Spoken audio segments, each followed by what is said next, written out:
ওই লন্ডন থেকে এক নতুন মুফতি এসেছে, জানেন বোধহয় আপনারা।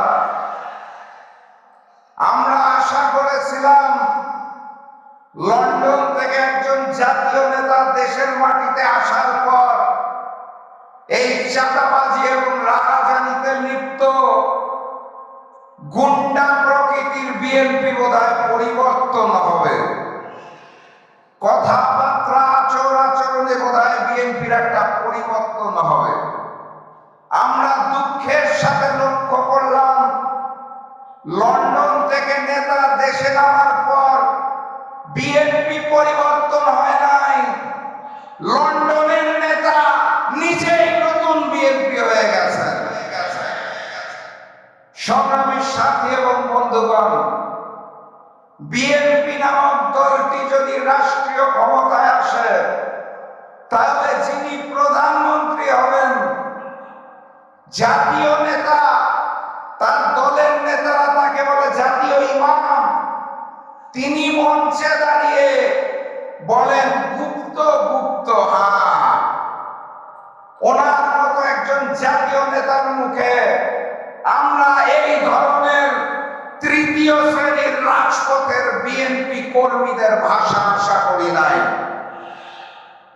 উনি যখন বাংলার মাটিতে রাজনীতি করব না এই মুচলেখা দিয়ে লন্ডনে পালিয়ে গিয়েছিলেন, আমরা ওনাকে গুপ্ত বলি নাই।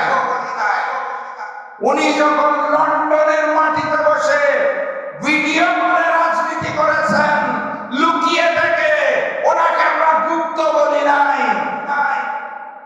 উনি যখন দেশনেত্রী বেগম খালেদা জিয়াকে বালুর ট্রাক দিয়ে আটকে রাখা হয়েছিল, তাও দেশে না এসে বিদেশ থেকে আহ্বান জানিয়েছিলেন, ওনাকে আমরা গুপ্ত বলি নাই।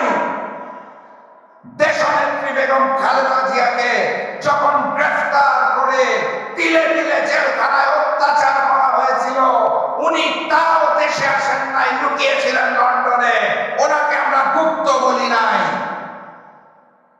ফ্যাসিস্ট শেখ হাসিনা অগাস্ট মাসের 5 তারিখ পালিয়ে গেলেন, তারপরে উনি দেশে আসতে পারলেন না।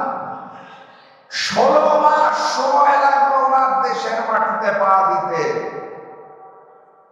উনি লন্ডনে বসে বললেন দেশে আসার সিদ্ধান্ত নাকি ওনার একার না, কার কার সিদ্ধান্তে উনি চলেন, কোথায় কোথায় মুচলেখা দিয়ে নিজ মাতৃভূমিতে নামতে হয় সেটা উনি পরিষ্কার করেন নাই, ওনাকে তো আমরা গুপ্ত বলি নাই।